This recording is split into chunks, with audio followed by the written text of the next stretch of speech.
Hey guys, I'm Matt Joseph Diaz, working in conjunction with Ravishly.com, and today I'd like to tell a little personal story. Now, for those of you who don't know, my full-time job basically exists on social media. I'm a writer for Ravishly, but also I do blogging, Instagram, Twitter, Facebook, all that stuff. And a while back, I wrote a piece about what happened when I lost my cell phone for 24 hours. I'll link it down there, you can go check it out. But earlier this week, I broke my phone, because life is hard and full of disappointment, and I didn't have a new phone for 3 days. That might not seem like a huge deal to you, but look at it this way. I'm a fucking dork. Also, I just moved from Brooklyn, New York to St. Paul, Minnesota. I don't know a lot of people. I don't know how to get around, I don't know how to drive, I don't know where I'm going, and I can't really get in touch with my family or friends back in New York. And I found that a lot of people have talked about what happened when they had to go unplugged. And I've heard so many people say, I didn't have a phone for like a week, and yeah, it was kind of rough, but really, it was nice to be off the grid. It was nice to feel unplugged. Bullshit. Don't get me wrong, in a weird way, I understand the appeal. Because of social media and because of cell phones, it feels like there's this strange pressure to be social all the time. You constantly have to be engaged, and honestly, it's fucking exhausting. But being the one guy without a cell phone makes you seem like the biggest fucking weirdo in the world. When you're hanging out as a group and there's a lull in the conversation and everyone kind of checks their phones for about 15 seconds just to see what's going on. If you're the one guy who doesn't have a cell phone, you just kind of have to sit there like,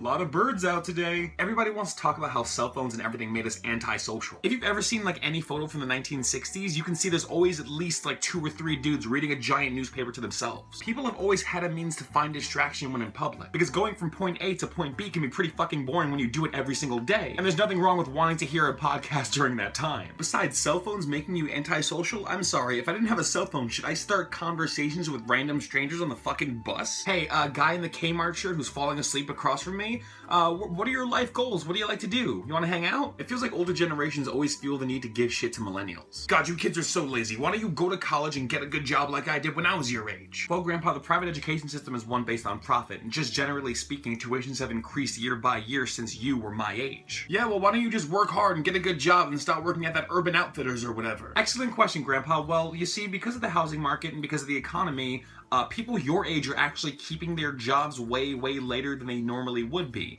People are retiring later and later in life because they have to keep making money. So that being said, there really aren't as many openings for new jobs as there used to be because you motherfuckers won't leave. But why don't you find a nice girl and settle down then? When I was your age, I already had a wife and a first kid on the way. You're right, Grandpa. Relationships really aren't the same as they were in your time. We leave so many relationships just because we aren't happy and our partner isn't the thing that we need anymore.